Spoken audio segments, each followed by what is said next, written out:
Welcome back to another technical deep dive here in the debug zone. Today we're tackling a big question and breaking it down with insights from other users. Hopefully this clears up some misconceptions and helps you get the answer you need. So buckle up, stay a little curious, and let's jump right in.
And that's a wrap.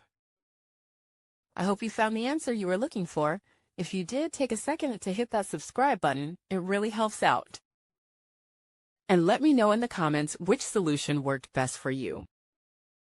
See you next time in the debug zone.